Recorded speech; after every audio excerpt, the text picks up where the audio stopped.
Thanks for listening to that great Manc pod. Please do us a massive favour and subscribe to this podcast. And if you can, leave us a review on iTunes. Both are a massive help, enabling us to promote the people and the great causes we champion to a much bigger audience. If you want to get in touch, give us a follow on Twitter at GreatMancPod and drop us a DM. Cheers. You're listening to That Great Manc Pod, Greater Manchester's community podcast. Top one, our kid. I'm Anne-Marie Jones and I'm the Chief Exec at Age UK Trafford. Okay, thank you very much for coming on the podcast, Anne-Marie. You're welcome. So, Age UK Trafford, do you cover all the boroughs in Trafford? Yeah, we cover all the borough of Trafford. Yeah, just the borough of Trafford, because each Age UK is an independent charity. So we're an independent charity. So we only work in Trafford and we only use our resources in Trafford, and other Age UKs will do the same in their areas. All right, fantastic. That's something I didn't actually know. I didn't know you were sort of independent to your own borough. Yeah, no, not lots of people know that, actually. Not a lot of people know that, as they say. Yeah, a bit of Michael Caine there. Yeah, so not a lot of people do know that because people think we're a national charity and we're not.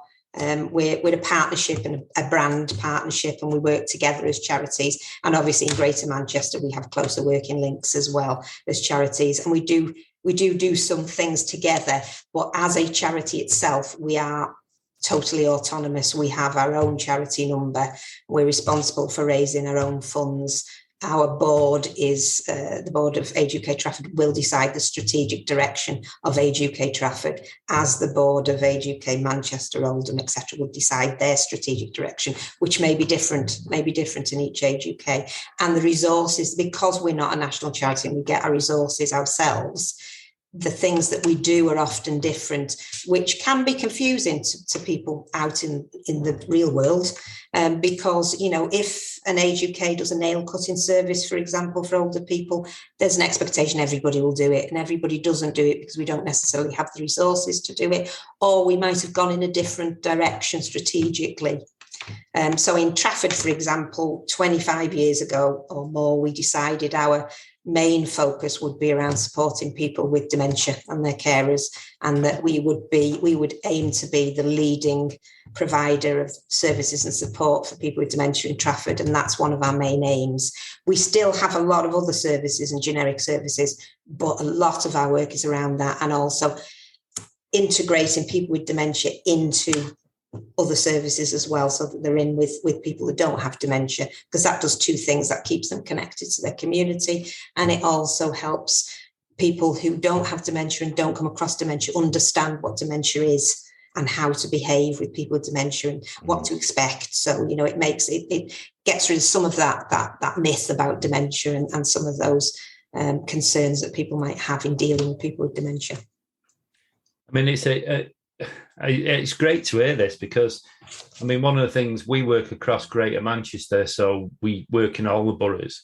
And then when we're talking to GMCA or we're talking to any of the services or authorities, one of the things that me and Paul are always telling them is you've got to tailor the offer to that borough, because, you know, what works in Wigan doesn't necessarily work in Stockport.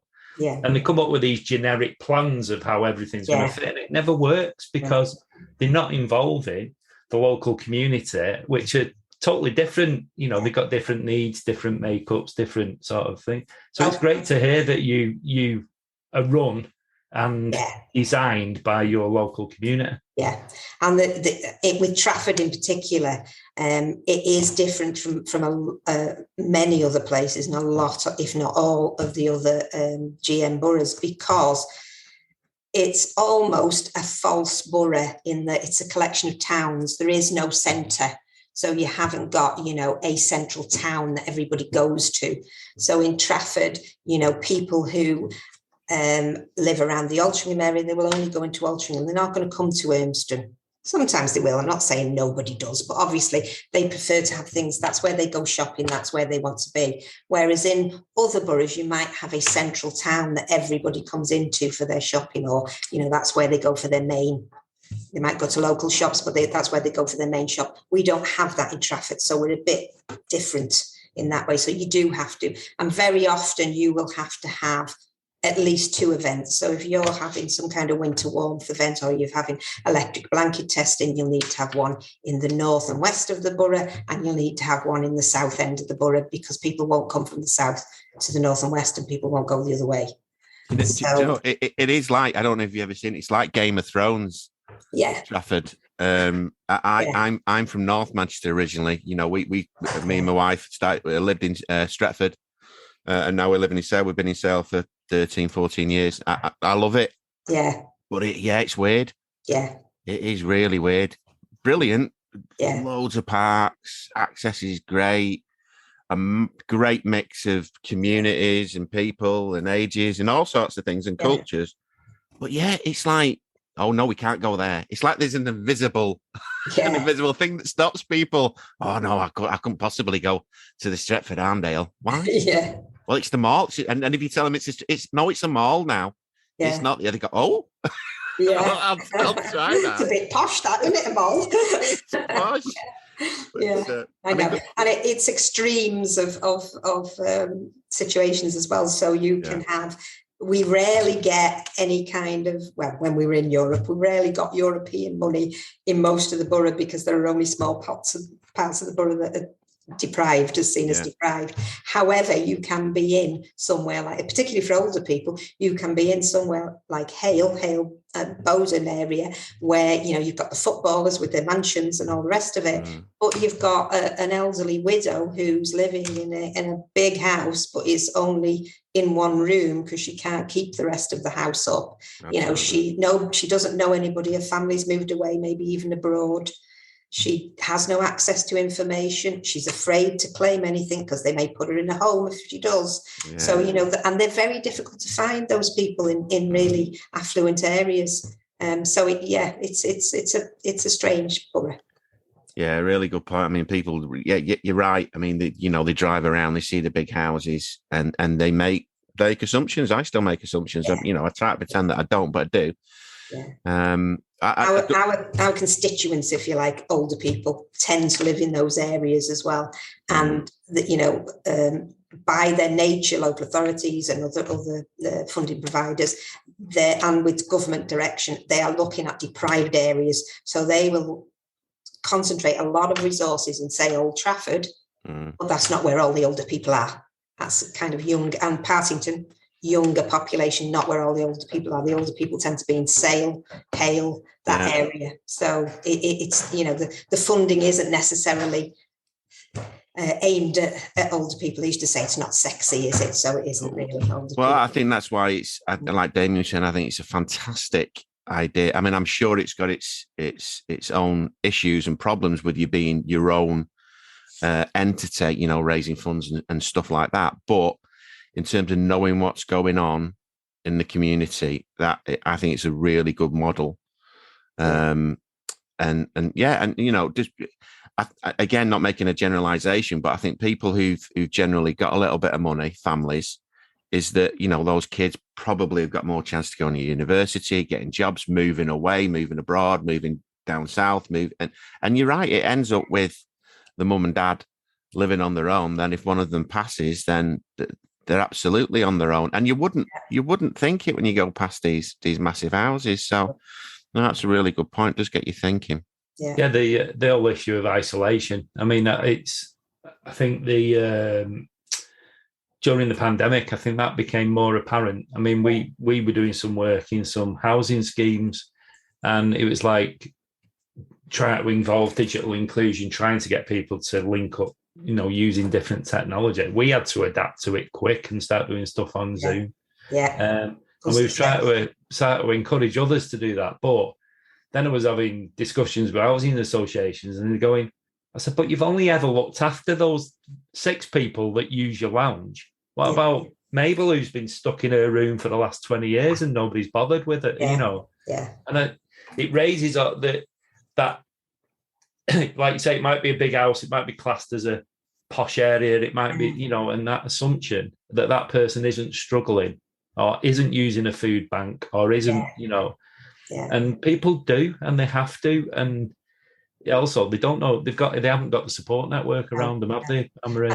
No, and they often haven't got the transport either. So it's not just in deprived areas where the transport links might be bad. They might be in more affluent areas simply because everybody's had cars there because they're all well off and they can all have a car. So there isn't the need for public transport in the same way. But then you've got older people who haven't got cars, who no longer, maybe the wife is the widow, could never drive. So those transport links often aren't there as well for them. I also think the community provision. I mean, I've worked across Greater Manchester in lots of areas with, capacity building, setting up projects, all sorts of stuff. And what you will find is in an area that's classed as underprivileged, high rates of crime, all that sort of stuff, there's a lot of community resource there because it's easier to get. So you'll get your community centres, you'll get your lunch clubs, you get your, those kind of activities and interventions.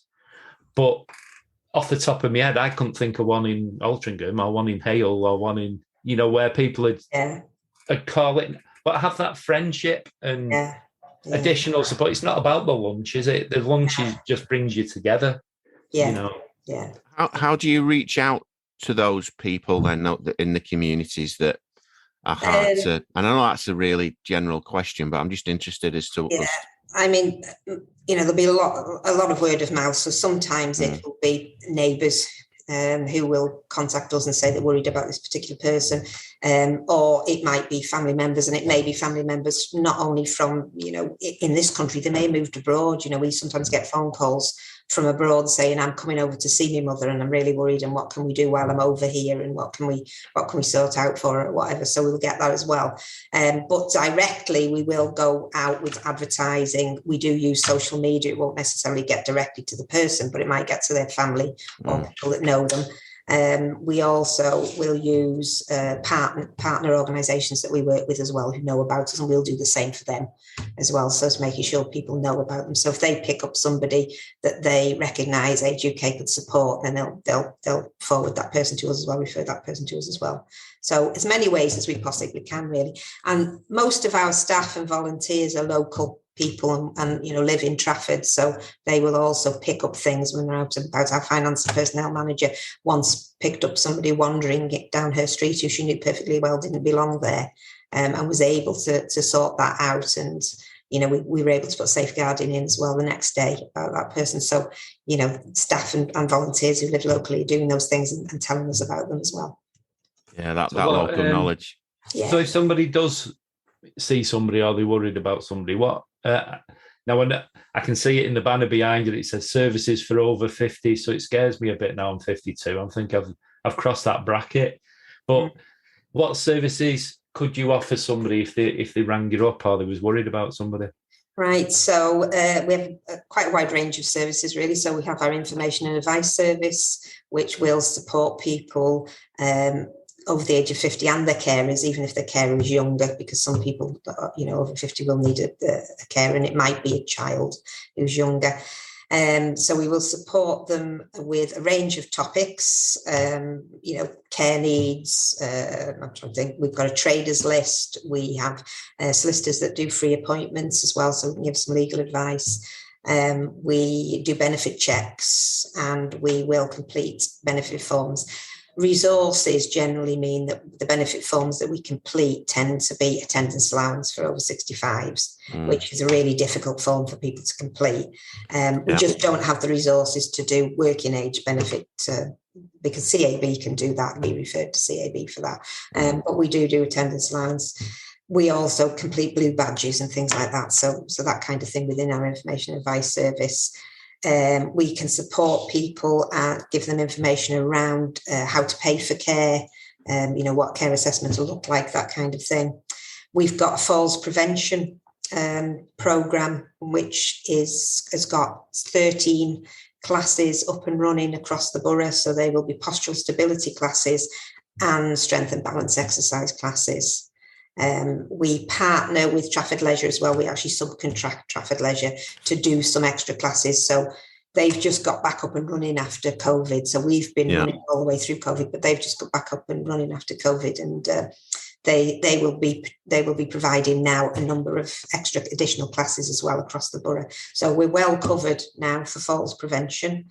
Anybody can refer to our falls prevention. It can be a GP, it can be another professional, but it can be a family member, or it can be the person themselves. So anybody that's afraid of falling or has fallen, who's over the age of 50 can refer themselves to our falls prevention.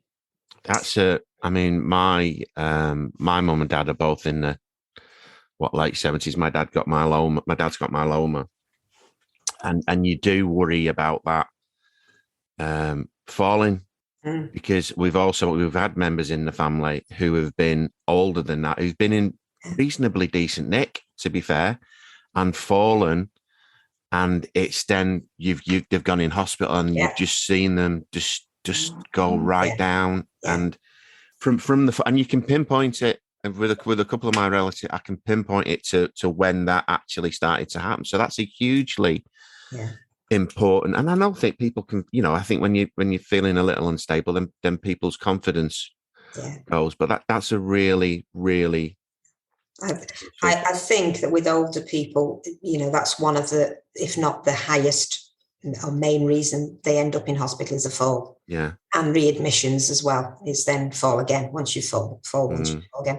But 6 months after attending one of our courses, our classes, our course program of classes, I think it's 83% of people don't fall within that 6 months. So you can see the importance of those, those classes. So it is really important to get people in there. And of course, we've got a higher rate of referral at the moment because people did what they were told during lockdown and stayed home. They didn't move out of the chair. They were already, as you say, older. They were already stiffer. Now they're just unstable on their feet. They're much frailer and more likely to fall. So important. That's an important service. Our memory loss advice service, I talked about dementia before. So our memory loss advice service, we have memory loss advisors, dementia advisors, and we have a mild cognitive impairment advisor as well. That's MCI advisor. So we again support the person with dementia, but also the carer. We have the advisors. We have hub meetings where people with dementia and their carers come along to the hub, and they can share information with peers and get some advice from peers as well, and be with people that are in the same situation and know what it's like to be massively important with dementia. We are at the hubs. We will also have speakers on things that don't always relate to dementia, but that are useful for people in that age bracket as well. So we might have somebody come from Trading Standards about scams. We've even had a chef come out and do a simple 3-course meal and things like that. So we do that because people with dementia and their carers become isolated from other older people. So they won't necessarily be going to groups with other older people where they will be getting that information. So we make sure they get that information through another route as well. They support in that service, they support understanding the diagnosis, whether it's a diagnosis of dementia or whether it's MCI. They will do help with advanced care plans for the future, because the most important thing is to get things sorted before you lose your capacity. And really, we all should be doing that. I should have a lasting power of attorney, but I haven't, because I could get run over tomorrow. And who's going, if I've got brain injuries, who's going to be able to deal with my affairs? So people fear it, lasting power of attorney, because they don't understand that it doesn't actually come into force until you lose your capacity. So filling one in and agreeing to a son, daughter, or whoever being your power of attorney does not mean that from tomorrow they can manage your finances. You have to lose capacity for them to be able to do that. But it is important, because once you've lost capacity, you can't make that decision. I actually, when my dad passed away, it's 10 years ago now, my mum was sorting out all of her finances, and my mum's still with us, and she did one of those. We went through the process, and it was actually quite good to see that, they have to fall into this. If I try and trigger it, if I'm worried in some way, these 2 other people get contacted to say that I'm not basically trying to rip her off. Yeah. And all that. It's a really good safeguards that are in place. And also, if I do need to deal with things quick and, something like that unfortunately happens, that it's already in place. It's done. Yeah. It's really important to think about planning for the future for all of us, really, because anything could happen. They also do benefit checks and attendance lines as well within that service, as well as our information and advice service. We have another program called Get Connected, where we help older people. This has grown. We used to do what we called Silver Surfers before, but we call it Get Connected now. And it's grown within the pandemic because of the need to be online. And of course, older people were the big area that weren't online. They were. And didn't want anything to do with it, no. And their families were as bad, saying, we don't want mum, dad, to have anything to do with it. It's dangerous. We don't want them on. They were on, but they didn't want their parents to be on it, So it's been a difficult thing, and we had to do it, of course, trying to get somebody who's older online by doing it online or doing it over the telephone, which is what we had to do before we could go face to face, was something that was a real learning curve for all of us, because you can't just go to somebody who's never used a tablet, swipe to your left on a telephone, because they don't know what you're doing. If you're sitting next to them and say, this is what you do, fine. But if you're trying to describe doing that on a telephone when they've got the tablet, they don't know what on earth you're talking about. Listen, so it was difficult. Being frank, which is what we're all about, it's one of the most frustrating things in the world, trying to teach anybody the benefits and how to use anything online. But certainly, explaining to my mum and dad is all these grey hairs in my head. At least a third of them have come from saying no. But it's been, now they're on WhatsApp. Oh yeah. They've not gone online in terms of the video stuff, but WhatsApp, texting, email, the Netflixes of this world and stuff like that. And it's just, we had this, and I think we've said it pretty much in every single podcast we've done. When we've worked with, certainly with one of the housing trusts, and you're speaking to, and this is during the pandemic, like we never shut down, we carried on.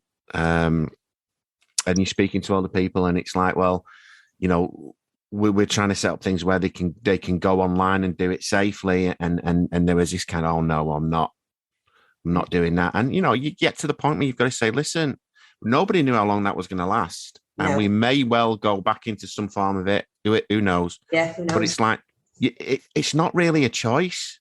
No, it's not really a choice because you're going to be lonely. And you won't be able to speak to your relatives. And it gets to that point where you've got to really, all right, you judge it on every situation, but you've just got to, you got to put your cards on the table and say it's essential, even after this, that you can, pay your bills online. The doctors now trying to get anything other than doing it online. Yeah. I mean, on one side, it's pretty disgraceful that they're omitting a whole slice of the community, pushing them to one side to make it easier for the majority. Yeah. But if that's the way it is, then they're going to have to get up with it. So it's a big part of what we do, digital inclusion. Yeah, we started by going out and doing everything we could to encourage people, but then we, as you know yourself, there was some cantankerous. Oh yes. People who were like, I'm not doing that, I'm not doing this. And I must admit, after a while, it's like you're trying to get it across. You're saying, look, you need to access your doctors. What about your bank? What about online shopping? What about just connecting with other people? Yeah. And in the end, me and Paul both, we're not known for our patience at the best of times, but it just basically our whole spiel changed into, look, it's not a choice anymore. Yeah. It's not one of these things, but we found the biggest barrier, as you said, Anne-Marie, was families. Yeah. And it was like, oh, no, Nan don't need a tablet. Yeah. Or Nan don't need that. And you're like, she bloody does. Yeah. It's all right, you taking it. And the other thing was being very careful. Yeah, you go and see her once a week. What about the other days in the week when she's sat at home doing nothing? You're busy and online. What is it, 80 hours a day on your phone and on social media? Why can't your Nan look at funny cat videos all day, just like you do? Which is pretty much it, Yeah. But then the other frustration to that, and I'm hoping it's changed a bit, was when we went to the housing schemes, and a couple of housing associations that wanted to work with us and wanted us to help people. And we say, right, okay, where's your Wi-Fi? Oh, we haven't got it in the housing schemes. Yeah. It's like, hang on, it's a necessity now. It isn't an option. Yeah. You know, the people that live in your housing schemes, that's one of the, it's like, to me, it's like water, It is. electric. A human right, yeah, we've said that before. It should be a basic human right to have access to it, whether you use it or not. Yeah. We got one of the big ones to actually, we did an audit of quite a lot of housing schemes. They had a lot, and they actually bowed down and started putting it in. Yeah. So that was a big success as far as we're concerned. Yeah, they hate us now. but you know what, Anne-Marie? I don't care. Yeah. And you know, it's like, I don't care that we called you out and you've had to do, and it's cost you a few quid. Yeah. Doesn't matter. Just going back to I mean, listen, I kind of know what you guys do anyway, obviously, and I'm sure Damien does with having older relatives and not. So we've kind of crossed some of these bridges before, and the services you offer, I think, are fantastic and more and really practical. Yeah. Really, which is so important to me. It's not like, you know, it's practical stuff that can make a real difference. But is there anything that you're looking to set up in Trafford? Is there anything that you really need to that you want to push, that you want to start, that we can help you with in terms of maybe opening some doors or anything, any service that you would love to get off the ground if you could? At the moment, what we tend to be concentrating on is the fact that we lost over half of our volunteers during COVID because they were all older. Yeah. And they'd been with us many years, but they just decided that, you know, they wanted to spend more time with their families. They didn't want to go back to volunteering, or they wanted to change what for whatever reason. So we're really, really short of volunteers. So that's one of the things that we're really desperate for at the moment. We used to have quite a lot of social activities, but again, a lot run by volunteers, and they've all gone. So we could do with some volunteers to help us run our social activities and building up again. We're beginning to build up. So we have an afternoon tea once a month at the moment with entertainment. We're looking for entertainers who will do it for free, because we don't have a lot of money. So if there's any entertainers that will come to Trafford and do an afternoon, a couple of hours, or even an hour. Where's that, Anne-Marie? Where's the place? It's at our building in Urmston. We have a community building in Urmston. We've been there. It's where you have the wellbeing committee meetings. Of course it is. Yeah. On the corner. You know, listen, we can definitely help you. There's one person in particular. Definitely. We need free entertainment for these afternoon teas. Right. We want to set a men's group up again. We used to have a men's group, but both the volunteers have gone. They used to run that, so we want to get that going again. What does the men's group do? It's just men. It's because men like are, a vault. Is it a vault? It is. We used to call it the men's room, but it sounded a bit like a loo. So we're going to call it Together Men. We're going to call it Together Men now. So it's really because men are the worst for not getting involved in things, particularly older men. That's my wife.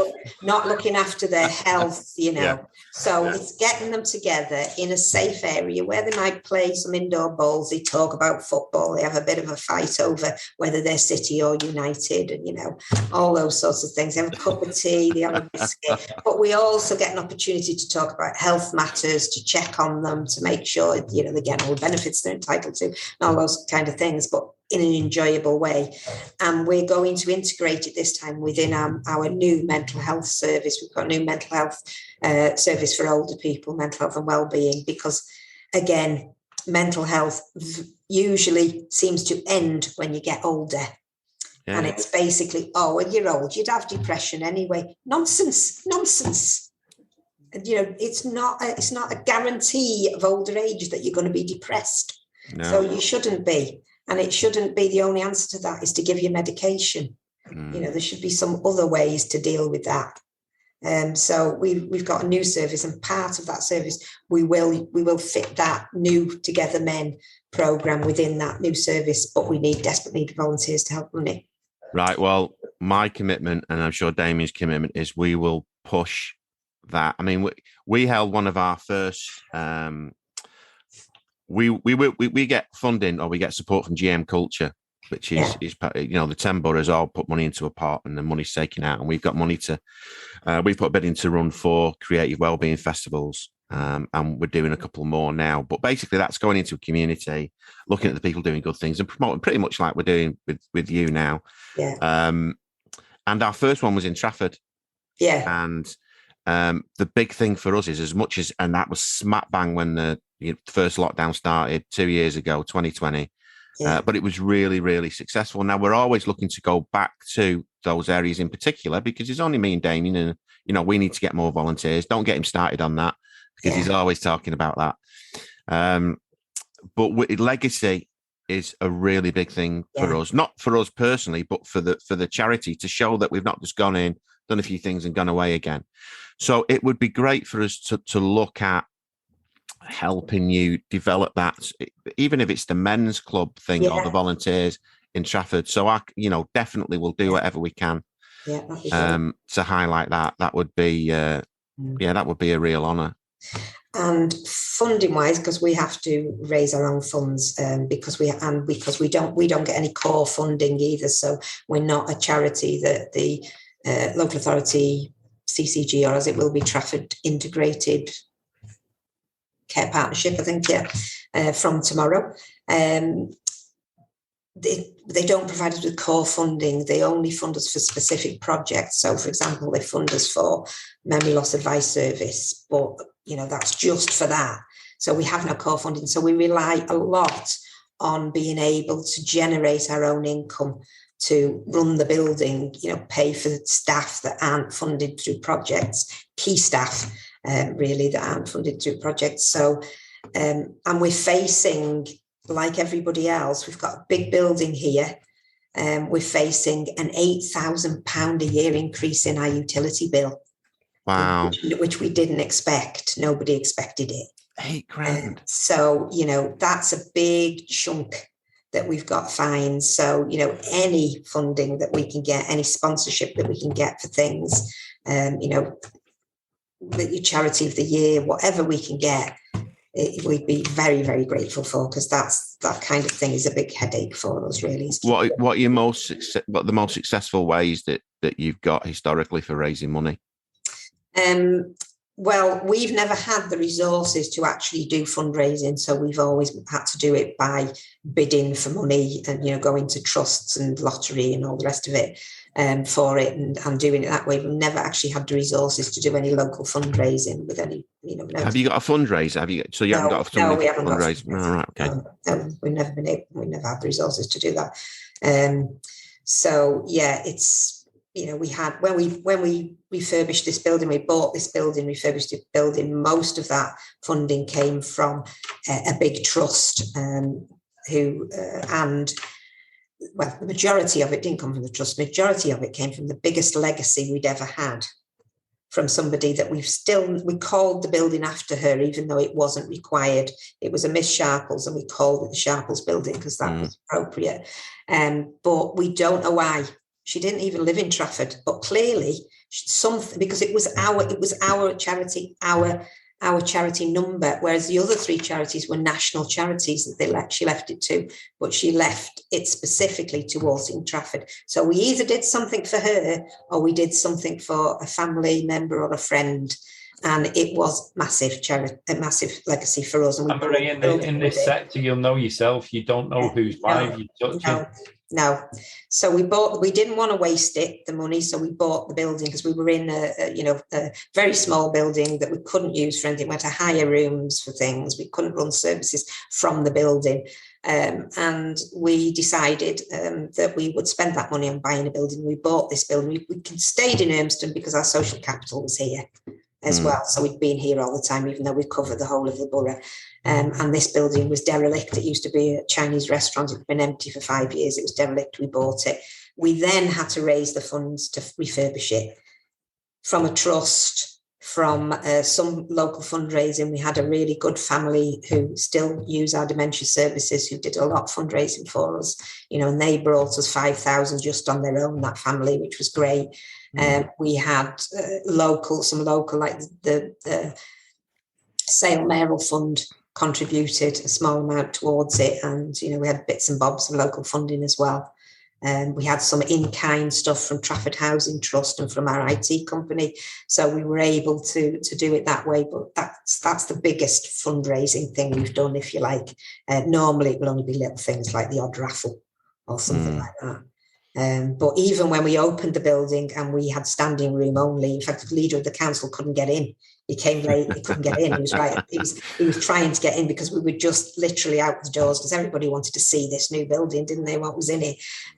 But we had donation tins everywhere, and we had, the usual champagne and orange juice and food, loads of food and all the rest of it. So all that had been provided. We even had Matthew Kelly, because he was a local lad. Yeah, his mum and dad still live there, or they did do. They're both dead now, but right. He came and he opened it for us and everything. But we raised in our donation tins on that day, no lie, 62p. What? Yeah. I thought you were going to say we raised £18,000. 62p. So we just don't rely on that kind of thing. I tell you, the best thing is if we can have young kids with buckets. If we do events and we've got young kids with buckets, then they're great. And we had some little, I thought I had one of these when we did one once and we were trying to attract people to our stall as well. We had some little squashy pigs once. And if you saw a child going past with its mother or nan, and you just went like that with a squashy pink pig, away they are. Right. They were over. So if you can get children or pets with you, you're good. You're good to go. But if you're just older people on your own, then you'd struggle for doing that. I'm just thinking, actually, there's quite a few things that we can collaborate on there. So, I mean, like the men's group, I mean, we're always looking to collaborate with other groups. We respect the independence of the group, but there's nothing if I could find some funding to run your men's group in collaboration with Manc Spirit, and we'll bring the brilliant in, so we could. But then all of these little projects, as you know, will all have some running costs or rent or whatever in it, which might help you that way. Yeah. Another one, a good friend of Paul's, Trev. Now I know he's just come out of hospital; he's had his knee done, but he runs a night about dementia. Yeah, and it's entertaining. It's plays, it's stories, and he lost his nan, and his nan was very important to him. And he does this dementia night, or he wanted to take it around the borough, didn't he? Around the we did the first one in Stockport a while back, and it's people getting up and telling their stories, and the majority of them were funny, because it can be.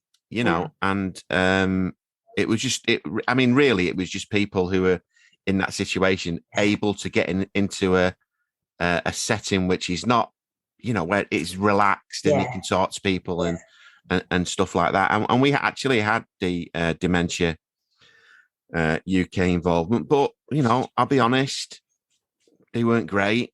Yeah, considering, because again, we see it all the time. They're a huge organisation, and us saying, "Well, we might, raise somebody." It was like, "Oh yeah, great, here's a bucket." Yeah. I expected a little bit more than that. Yeah. To be honest, so which is why, from a personal point of view, I much prefer working with groups that know exactly what they want to do. Yeah. And are more focused. Yeah. And you're massively focused. Yeah. It's opened my eyes. And something that would be ideal for us, but I don't know how we raise funds for this, but you don't know who's listening and who might have ideas. No. Don't ask, don't get. Yeah, we don't use our building to its full potential because it's being used during the day, and we don't have a lot of space because we have our own services running during the day, and we run daycare here. We run, that's something I didn't mention, dementia daycare here, specialist dementia daycare, 3 days a week. So we don't have a lot of space in the week.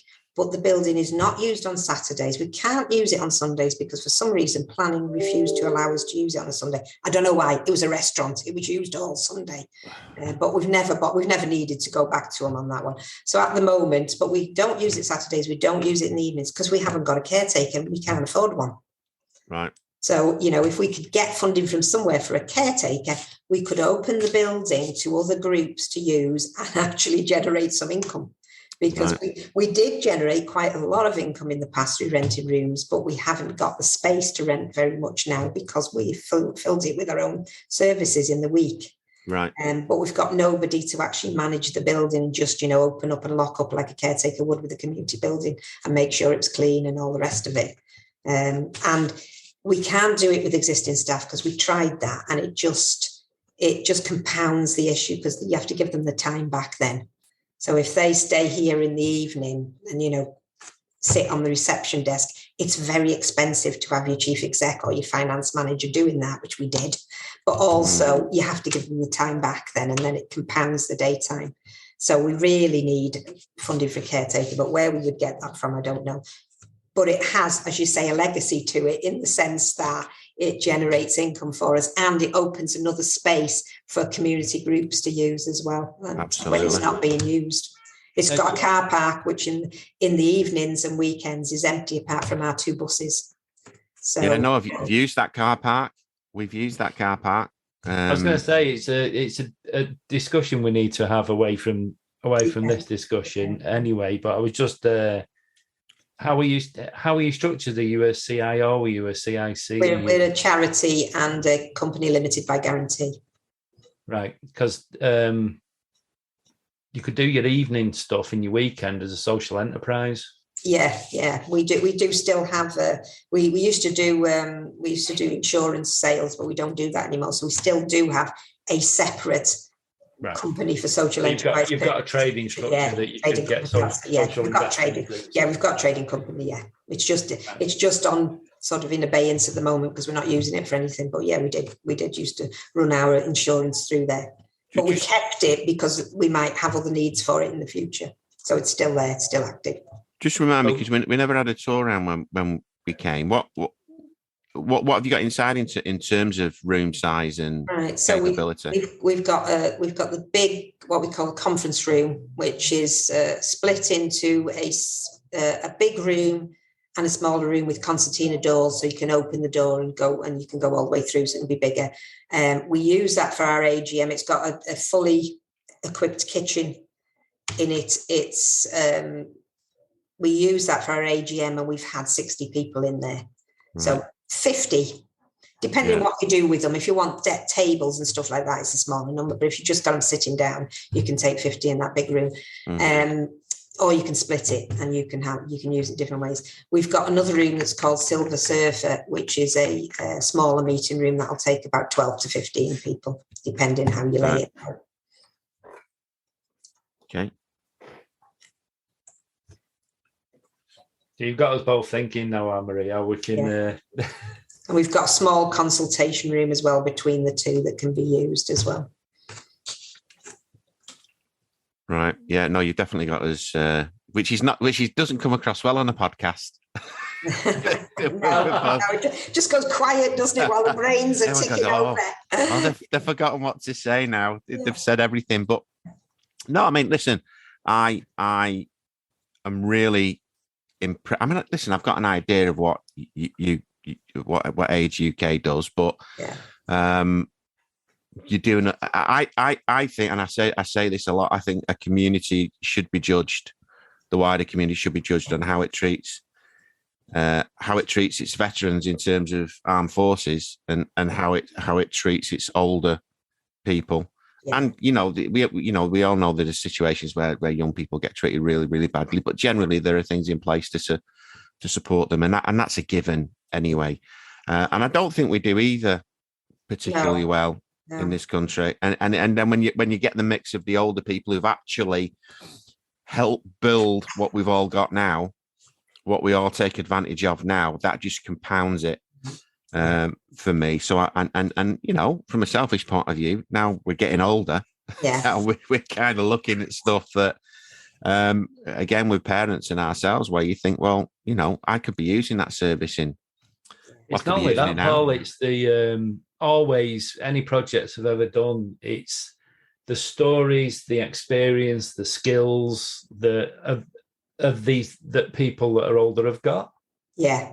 And it's tapping it. I know a lot of them don't want to, so that's one of your barriers.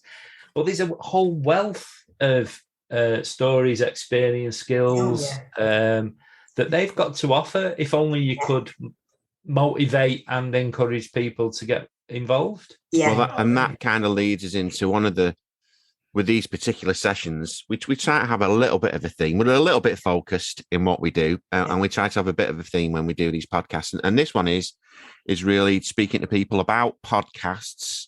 Yeah. And if they've ever thought of putting one together themselves. Obviously, you're coming on this to tell people what you do, but it's a fantastic way of really engaging the community, and just don't say, oh yeah, it's going to go across the world, and people and they do, but generally just looking at your local community, and like Damien said, there will be some amazing, funny, stories there, as well as the ones that you want, which are the really emotional stuff that get people involved. I mean, that's we all need that, even if it upsets us, it just puts us in touch with that side of ourselves. But yeah, there'll be so much. Oh yeah. And we can help. I mean, this is a given in terms of the Manc made. Sorry, the Manc made is me. That's something else that I do. in terms of the Great Manc Pod, and we've offered this to everyone we've spoken to, and it's an offer open to anybody listening. If you want to take over some of these episodes to do anything specific, whether it would be around dementia, which I would be particularly interested in doing with you. We can work with you to produce it. We can put it out there. That would be brilliant. You can use it as a taster. If you want to set your own podcast up, we can support you on that. We can help you. We can, and I think it's a really, really massive opportunity, because, and we say this as well, there'll be some stories we could never ever, because people, they'll look at older people, they haven't lived a life. They've lived a life. They've lived a life. And that's when I have to put, this is for 18 plus on the podcast. But so let's chat about that again. It's we can do that. Damien and I, I'm sure, would love to come down. We could get more older people listening to podcasts, but also making them. Because a lot of the stuff we do, because we do a lot of creativity and mental health, what we found more than anything is nostalgia puts a smile on people's faces. Oh, it does, it does. So the more stories we can get out there about that are nostalgia, stories of hope, stories of overcoming challenges, that kind of stuff. That's what people want to listen to, because they're sick of watching this shit on the news in a minute. You know what I mean? Say what would be really interesting to me personally would be people who've lived in that area or lived in Trafford for a long time. Talking about how Trafford has changed, and it has. It has, and I think that then that becomes like, this is where you start looking. If you're looking into funding, if it becomes more of a heritage based. Then we can put some joint funding in, and get some heritage based podcasts, short films, a mini documentary, whatever, just to get that stuff. I'm a massive one for and I wish I'd done this with me nan. The stories, just don't we all wish we had? Oh, just that's the stuff that you can just listen back to, but stuff about about growing up during the war and the changes and everything else. So there's me again being nostalgic, and I can be nostalgic about the 1980s. Now this is the frightening thing, where kids go, "What were the 1980s like?" And you go, "Oh God, how long ago was that?" But I always wanted to. My partner's she used to be the ward manager for the dementia ward at Macclesfield Hospital, so she used to come around at home and tell me all sorts of stories and things like that. But one service that I'd love to set up, and I've always thought of, is recording when somebody has a diagnosis of dementia. Yeah. recording their history and their stories so that the family can then keep that. Yeah. Because once that person's gone, they're lost. Yeah, there's a lot of stuff around life books, and we again tried to do that, but like you say, you need the resources to do it. You need somebody to sit down with that person, record all those details, and make it into a book. And and it's having that. It can be volunteers, but it's having that resource to actually put those things together. But that's where I think if we did. And this is, again, it's stepping it up. If we did a series of podcasts, say 6 to 10, use that as evidence, then go after funding to set it up more as a service, then that steps it up because, but that's social history and collecting those stories and it's just incredible. But anyway, that's going off on it. Well, that's, I mean, we should definitely need to speak more about that. So we'll drop you a line and we'll meet up and listen, I that was really interesting for me personally. Which is, I want to get stuff out. I just don't want to be doing these for the sake of doing them. To be quite blunt, we want to speak to people generally that we want to speak with. Yeah. There are two things that I do want to tell you that we do in Trafford that probably don't happen else in other areas. Go on. One is we have a health bus. So we use one of our daycare buses when it's not being used for daycare, and we travel around the borough of Trafford. I think it's 3 times a month off the top of my head, and we park up in different areas. We do we take people's blood pressure. We do cardio mobile. Have you seen that? Where you can do a mobile ECG, so you can test your heart on a little device that's mobile. We do BMI and weight, and we give healthy lifestyle advice as well. So that's something different that we do. The other thing is that we're a community hub as well as being Age UK. So 6 community hubs were set up at the beginning of the pandemic in Trafford.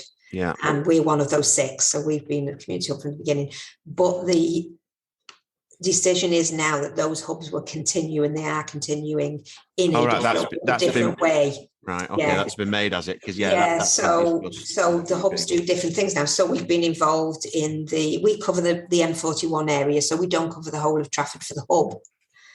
There are other hubs in the other areas of Trafford, so there are 5 other hubs to cover the other areas. So although as Age UK Trafford, we cover the whole borough, as the hub, we're just the M41 postcode. But all the hubs have been working with Ukraine refugees, supporting them, so they've been part of that. Obviously, during COVID, it was about food deliveries. It was about the food banks were closed, so we acted as the food banks. We did medicine pickups and all those kind of things as well.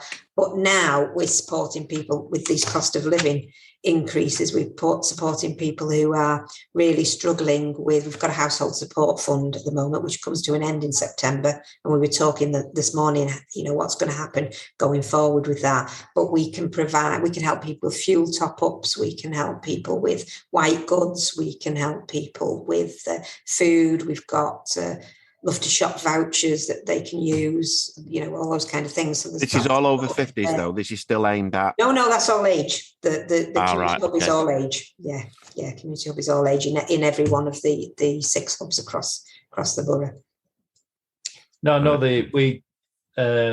Lindsay Mallory, you probably know at Stockport, which is a big loss for Trafford. Yeah.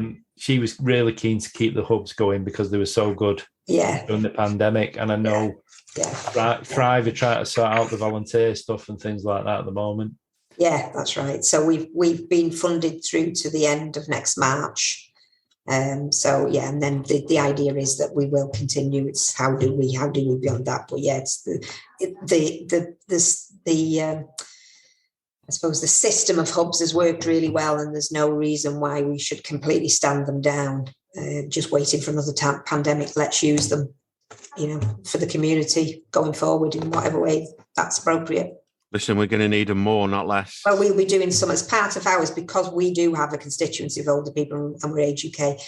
In our hub, we'll be doing a winter soup and social for older people to keep them warm during winters, because older people do love to go to libraries and warm places because they don't have to put the heating on at home, which is understandable to do that. So, we'll be doing that as well. And the other hubs are doing similar things for different where Listen, I think their speciality is in their area as well. It's a brilliant initiative. It really, really annoys me that we're living in a place where we've got to do that type of thing. Well, it does. Keep people warm feeding. But it's also the flip side to that is it's great to see that people are offering that service, normally off their own back. Yeah. I mean, on a personal level, not as a voice of Age UK Trafford, but I'm with you. I think it's disgraceful that we need food banks in this country. Disgraceful that anybody is in that position that they need to go to a food bank. We shouldn't need that in this country. Well, we have a policy, and we've said all the time.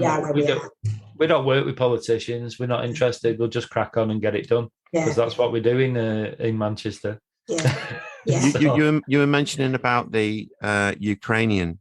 I mean, that might, again, when I say topical, you know what I mean when I say that. But that, people are obviously seeing that all the time. What are you doing so what kind of things have you been able to do in Trafford? The kind of things the hubs have been doing, again, there's been welcome packs that have been funded through the council, but the welcome packs, we've been in our own hub areas, we've been helping deliver welcome packs to Ukrainian refugees in our area.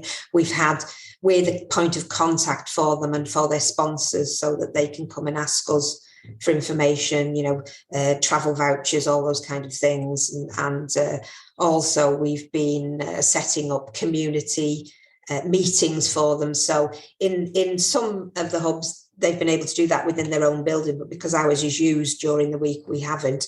And it's a local church that's doing that. So they're having a weekly meeting, coffee morning for Ukrainian refugees in the M41 area is in a local church. So, we're helping facilitate those kind of things as well. So do we know, and you may not be able to tell us this, and I completely understand, but do we know what kind of, how many refugees Trafford have taken in? I don't, but it's a pity that Karen, it was the hub lead, our prevention and wellness manager, would have that figure exactly. Right. But I don't know it off the top of my head, I'm afraid. Right. I mean, I hope as many as we possibly can is my answer to it. And that's the only reason for asking it. It's not to say, well, we've done more or less. It's just... I think it's probably been more sponsors than there's actually been refugees come into Trafford, but that's a guess. Right. Well, we've got the big houses. Yeah, we have. Yes. I haven't. Yeah.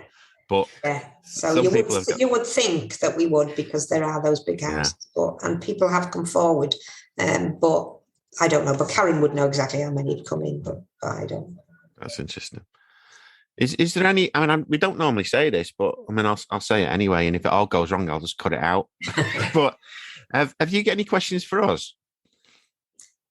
Into when you look at, I mean, I don't know. I mean, I know we kind of jumped on a few organisations to get involved in this, and we had a discussion about people that we would like to speak to, and your organisation was one of them, just so that we could find out more. But I was just wondered if you had a look to see what we do, or no, I hadn't. I probably should have done, but I haven't actually. That would probably be my question. But maybe if we're going to catch up for other things, then that's when we'll learn about you as well. Well, I hope so, because I don't want this to be, and I don't say this if I don't mean it anyway. But no, I'm sure I'm speaking for Damien here. We want to build on this. Yeah. Because like you said, I think you're doing fantastic things, and I love the way it's set out. And certainly from a volunteer point of view, we can help push and promote that. And let's set up a meeting. Yeah. And get something done, not just talk about it. Yeah. Get something done, because I think there's loads of options that we can work together on. Yeah, that'd be great. There's nothing like partnership working. It's the only way to do it. Yeah, it is. It is. And it's hard. It's really hard. It is hard. And it's hard when, I constantly say to the statutory sector as well, it's hard when you are pitted against one another, when there's no need to do that. Yeah. When the statutory sector... Do you think there's a reason for that? Make this decision, we're going to do this, and we're going to get, we'll create this new thing to do this. And the next thing all this money's been spent on it, and you think, hang on, they're already doing that. Yeah. Or somebody down the road is already doing that. Why didn't you fund them to do it? Why have you done that? Yeah. And then and then you're struggling to keep something that was really good. I'm not saying fund something that's been going on for years that shouldn't be, because I've come across those as well. Yeah, but Anne-Marie, the community sector doesn't help either, does it? Because the silo mentality and our people. I know. And you're like, no, everybody, we can all provide services to the same person, but not the same service to the same person. Yeah. And it's not just on our side, it's the person themselves as well, because but I don't know whether it's just older people, but I mean, I've worked in the voluntary sector. I trained to be a solicitor, but never practiced. And I've worked in the voluntary sector now for 30 odd years. And I've worked the majority of that time with older people, so I can only really speak for older people. But a lot of them don't ask and are quiet and afraid to ask, and that is a thing with older people. They don't like to ask. They don't like to bother people. They don't think they deserve it. They don't think they deserve it. There's more people need more than me, so I'm not. There is a lot of that mentality. But then there are a group that will do everything. They'll go to every organisation in creation and say nobody helps them. Because as organisations, we don't talk to one another, so we don't know. And it's only when somebody rings you and says, we've got this really, case here, and somebody needs this and they need that, and they don't know where to turn, and you start to think, this person rings a bell, and you say, is this so-and-so? And they say, oh yeah, that's their name. Yes, they go on our holidays, they come to this, because we used to run holidays, they come to this, they come to that, they've had this from the carers centre, they've had that from the carers centre, they're using this service, they're using that service. They know where to go, but they've discovered you, and you're somebody they've never been to before, and they might get something from you, so they want to tell you. Well, I quite like that. They get nothing. I like that kind of ingenuity. If you're not, there's an argument they're taking it away from somebody else, but there's also that argument that they're thinking, they may well have worked the backsides off for 40, 50 years. Now they're thinking, no. Now it's my time to get some of that back, and I'm not averse to that, but I get it. It's an entrepreneurship, because you might look at it that way. Yes, I go to visit different community centres and you clock people, and you think you go to the lunch club at such a place on a Tuesday, but then they go, well, they've got the whole week. But with the cost of living, with the heating, why not? The services are there to use. I'm not saying that. No, I'm not saying that. It's just But I wish more would. It's we don't get any help at all. Nobody helps us, because that reflects badly on the organisations that are helping them. So to say nobody helps us, and the local authorities funding the carers centre and us to do that, they then say, why aren't you doing it? Because these people are saying you're not helping them, when we are. What you need to do on your website. What you need to do on your website is have the 10 most wanted, like the FBI. Post these mugshots. This is Ethel. And I'm not this. I know this is not every Ethel. I'm just picking a name. And you do feel sorry for those that then don't get the service because they don't. Anne-Marie, the worst for that was when I worked for the homeless in Manchester, and I worked on the streets, and you'd have every camera crew and reporter from everywhere interviewing them, and I'd be stood nearby, and they'd be going, "Nobody helps me. I don't take drugs. I've never done this." And they'd come off the interview, and I'd go, "You lying get! Yeah, everything you just said, I know is not true." Yeah. And they went, "It's what they want to hear, isn't it?" Yeah, it is. Yeah. And it was That's it. That's exactly what they were doing. Yeah. Listen, it's human nature in it. So we all have our moments. We do. Listen, it's been brilliant speaking with you, Anne-Marie. We love the stuff you do. We're definitely going to set up a meeting. Yeah. And have a great rest of the day. And thank you so much for coming on that great Manc pod. Honestly, it's been fantastic. And we've not sworn once. No, well, which is unusual. Damien did once, but we overlooked. I think I did. Oh no, that's just honestly, that's nothing. It's like watching Billy Connolly live sometimes. But listen, thanks very much. You have a great rest of the day. And we'll definitely meet up soon. I'll look forward to hearing from you. If you ever think of anything you might need, mainly it's culture, health and well-being. stuff like that. I do support other charities and stuff. I do capacity building and project development and bid writing and stuff. Yeah. And then Paul's got a production company. So if there's anything, if we don't know how to do it, we know somebody who can probably help you out. Yeah. You know what I mean? Yeah, brilliant. All right. Thank you so much, Manc. Family now. Thank you very much. Have a great rest of the day. And you. Bye. Bye. Bye. Thanks for listening to that great Manc pod. Please do us a massive favour and subscribe to this podcast. And if you can, leave us a review on iTunes. Both are a massive help, enabling us to promote the people and the great causes we champion to a much bigger audience. If you want to get in touch, give us a follow on Twitter at Great Manc Pod and drop us a DM. Cheers. You're listening to That Great Manc Pod, Greater Manchester's community podcast. Top 100.